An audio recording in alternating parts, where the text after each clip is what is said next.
जय हिंद साथियों। अभी सीटेट का एग्ज़ाम हुआ है, तो सीटेट का फर्स्ट एग्ज़ाम में हम बात करेंगे 1 से लेकर 30 तक प्रश्नों के बारे में, चाइल्ड डेवलपमेंट एंड पेडोलॉजी।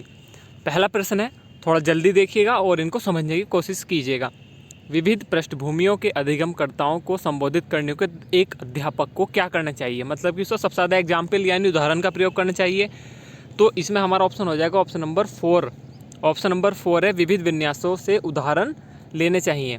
विभिन्न विन्यासों से उदाहरण लेने चाहिए, मतलब कि इसमें आप जो ये फ़ोटोज़ हैं, PDF है, ये थोड़ा चेंज है। हमें सिर्फ वो देखने हैं जो बिल्कुल करेक्ट हैं, यानी इसमें जो जिसने भी एग्ज़ाम दिया हो उसने क्या टिक किया है, आप इससे नहीं लेना। आपको देखना है कि आपने क्या लगाया है। पहले का उत्तर डी है, आप मिला लीजिएगा। सेकंड के ओर चलते हैं। समस्या समाधान क्षमताओं को किस प्रकार सुसाध्य किया जा सकता है? किस प्रकार किया जा सकता है, यानी लगातार अभ्यास, यानी कंटिन्यू अभ्यास आप करेंगे तो वो चीज़ हो सकती है, जैसे कि लगातार अभ्यास और कार्यान्वयन पर जोर। तो दूसरे का हो जाएगा थर्ड। अगला प्रश्न है, अधिगम कठिनाइयों से जूझते छात्रों को ज़रूरतों को संबोधित करने के लिए एक अध्यापक को क्या नहीं करना चाहिए? देखो क्वेश्चन को ध्यान से आप पढ़ा ही होगा। तो तीसरे की बात करते हैं, तो क्या नहीं करना चाहिए, ये भी एक बहुत बड़ा फैक्ट है अपना। नहीं, शिक्षा शास्त्र और आकलन की जटिल संरचनाओं का प्रयोग नहीं करना चाहिए। ठीक है, इसका हो जाएगा नंबर 2। नंबर 4 प्रश्न है, सृजनात्मकता की पहचान का प्रमुख लक्षण क्या है? तो इसमें सबसे प्रमुख जो लक्षण है वो है अपसारी चिंतन। ठीक है, आप मिला सकते हैं अपसारी चिंतन। देखो कुछ चीज़ें ऐसी हैं, आप जैसे क्वेश्चन सॉल्व कर रहे हैं तो तरह तरह की होती है। देखिए इसमें कम परिज्ञानता हो गया, बोधगम्यता नहीं हो सकता, असरता नहीं हो सकता, अति सक्रियता नहीं हो सकता। तो इस तरह आप लगा सकते हैं, कोई ज़्यादा इतना हार्ड नहीं था एग्ज़ाम। इसके बाद नंबर 5 के ऑप्शन की बात करते हैं, निम्न में से अध्यापन अधिगम का सबसे प्रभावशाली माध्यम कौन सा है? सबसे प्रभावशाली माध्यम है संकल्पनाओं के बीच संबंध खोजना। ठीक है, अनुकरण दोहराना नहीं, बिना विश्लेषण के नहीं, विषय वस्तु को यथावत याद करना नहीं। तो इसका हो जाएगा संकल्पनाओं के बीच संबंध खोजना। छठे की ओर बढ़ते हैं। छठा प्रश्न है कि अध्यापक को दिए गए किसी कार्यकलाप में छात्रों को विभिन्न त्रुटियों का विश्लेषण करना चाहिए, क्योंकि इसमें विश्लेषण क्यों करना चाहिए इसका देख लीजिएगा, क्योंकि त्रुटियों की समझ, ऑप्शन डी हो जाएगा इसका। त्रुटियों की समझ अध्यापन अधिगम प्रक्रिया के लिए अर्थपूर्ण है। ठीक है, नंबर 7 की ओर बढ़ते हैं। नंबर 7 प्रश्न कहता है कि अधिगम की अभिप्रेरणा को किस प्रकार कायम रखा जा सकता है? किस प्रकार कायम रखा जा सकता है, यानी प्रवीणता अभिमुखी लक्ष्यों पर जोर देकर। थोड़ा वीडियो लंबा हो जाएगा, मैं आपको ज़्यादा डीपली नहीं इसमें समझा रहा, तो आप सीधा डायरेक्टली आप देख सकते हैं और मिला सकते हैं। एक आया था शर्मिंदगी क्या है, मतलब कि शर्मिंदगी इसमें है, ये क्या है, शर्मिंदगी का संज्ञान पर नकारात्मक प्रभाव पड़ता है।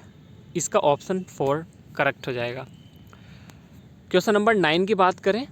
क्वेश्चन नंबर 9 कहता है कि अधिगम का संरचनात्मक विचार यह सुझाव देता है कि ज्ञान की संरचना में, ठीक, क्या होता है, बच्चे सक्रिय भूमिका निभाते हैं। बच्चे क्या करते हैं, बच्चे सक्रिय भूमिका निभाते हैं। नंबर 10 की बात करें। नंबर 10 है, अधिगम के लिए निम्न में से कौन सी धारणा उपयुक्त है? कौन सी धारणा, यानी योग्यता सुधार्य है। नंबर 11 की बात करें, निम्न में से कौन सी परिपाटी विद्यार्थियों में संकलनात्मक समझ में बढ़ोतरी करने में सहायक है? कौन सी है? अन्वेषण और संवाद। इसका हो जाएगा ऑप्शन नंबर 2। नेक्स्ट है, बच्चों को सीखने में कठिनाई होती है जब, कब होती है बच्चों को सीखने में कठिनाई? जब वो आंतरिक रूप से अभिप्रेरित हो। ठीक है, आंतरिक रूप से अभिप्रेरित हो। नेक्स्ट है, अधिगम की सर्वोत्तम अवस्था कौन सी है? ठीक है, अब इसमें सर्वोत्तम कब है? जब उसे कोई भय नहीं होगा और संतुलित उत्तेजना होगी, यानी 13वें का हो जाएगा आपका फर्स्ट, यानी ए। इसके बाद नेक्स्ट है, बच्चों के विकास की व्यक्तिगत विभिन्नताओं को किस प्रकार प्रतिरोपित किया जा सकता है? किस प्रकार कर सकते हैं कि आनुवांशिकता एवं पर्यावरण की ठीक है, परस्पर, इन दोनों को आप देख सकते हैं। ऑप्शन 2 हो जाएगा इसका। देखो 15 नंबर क्या कहता है कि एक कार्य के दौरान साइना स्वयं से बात कर रही है कि वह कार्य किस प्रकार प्रगति कर सकती है।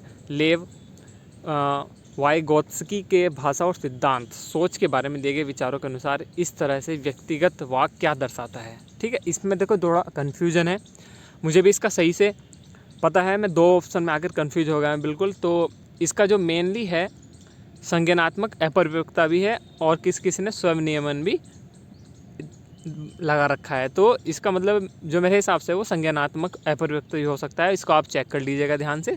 लेकिन इसका ऑप्शन नंबर 3 के ज़्यादा चांस है।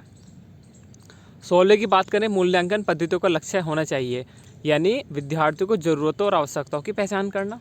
ठीक है, 16 का हो जाएगा आपका फर्स्ट यानी ए। बात करते हैं 17 नंबर की। एक गतिविधि के दौरान छात्रों को संघर्ष करते देख एक अध्यापिका बच्चों को संकेत और इशारे जैसा क्या, क्यों, कैसे प्रदान करने का फैसला लेती है। लेव वाइगोत्स्की के सिद्धांत के अनुसार अध्यापिका की यह योजना क्या है। ठीक है, यानी उनकी ये योजना है अधिगम के लिए आधारभूत संरचना काम करेगी। ऑप्शन नंबर डी हो जाएगा 17वें का। 18वीं की ओर चलते हैं। 18वां है कि एक खेल क्रिया के दौरान चोट लगने पर रोहन रोने लगा। यह देखकर उसके पिता ने कहा, लड़कियों की तरह व्यवहार न करो, लड़के रोते नहीं हैं। पिता का यह कथन क्या कहलाता है, यानी ये क्या है कि लैंगिक रूढ़िवादिता को दर्शाता है। तो इसका हो जाएगा 18वें का हमारा ऑप्शन सी यानी थर्ड।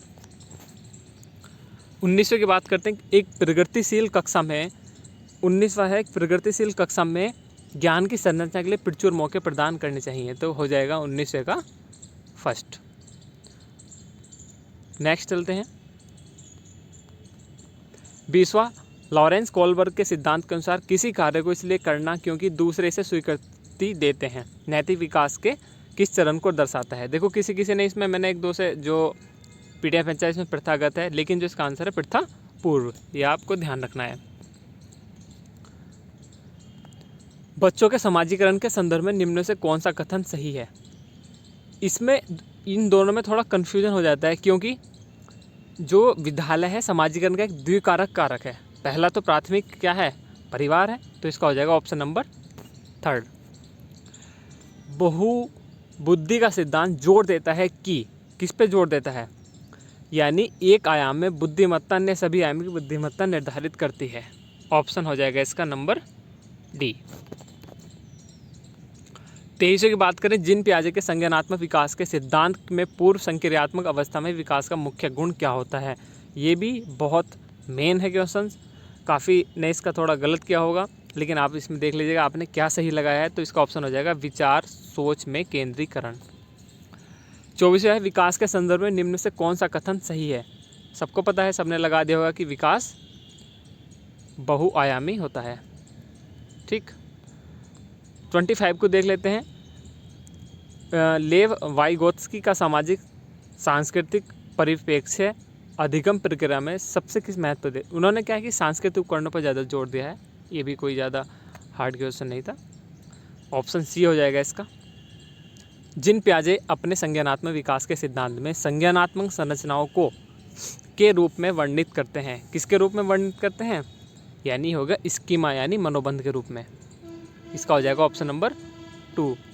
27 की बात करें, एक समावेशी कक्षा में किस पर जोर होना चाहिए, किस पर जोर होना चाहिए, यानी ऑप्शन बी, हर बच्चे को सामर्थ्य और अधिकतम करने के लिए अवसर प्रदान करने चाहिए या करने। ठीक है, 28 की बात करें, ये देखो बहुत अच्छा क्वेश्चन है। दिव्यांगजन अधिकार अधिनियम 2016 में आया था, किस शब्दावली का प्रयोग उपयुक्त है इसके लिए। ये काफ़ी ने गलत किया होगा मेरे हिसाब से, क्योंकि इसमें क्वेश्चन में काफ़ी हार्ड था। तो इसका हो जाएगा छात्र जिसे शारीरिक दिव्यांगता है।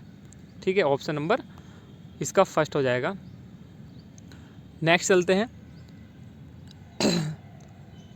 29। जन्म के, देखो कितना मस्त क्वेश्चन है और इजी भी है। जन्म के किशोरावस्था तक बच्चों के विकास में किस क्रम में होता है, आपको पता ही होगा, पहले सांवेदिक, फिर मूर्त और फिर अमूर्त। तो इसका हो जाएगा ऑप्शन नंबर 3। क्वेश्चन नंबर 30 है, एक प्रगतिशील कक्षा में व्यक्तिगत विभिन्नताओं को किस प्रकार देखा जाना चाहिए, किस प्रकार देखना चाहिए। इसका ऑप्शन हो जाएगा 2 यानी 2 हो जाएगा अध्यापन अधिगम प्रक्रिया की परियोजना के लिए महत्वपूर्ण। तो ये था आपके 30 क्वेश्चन। आप मिला लीजिए आपने इसमें से कितने सही कर रहे हैं। अगर किसी क्वेश्चन में ऐसा भी होता है कि हमारे अनुसार उत्तर कुछ हो रहा है और विभाग या सरकार के अनुसार, विभाग के अनुसार सरकार तो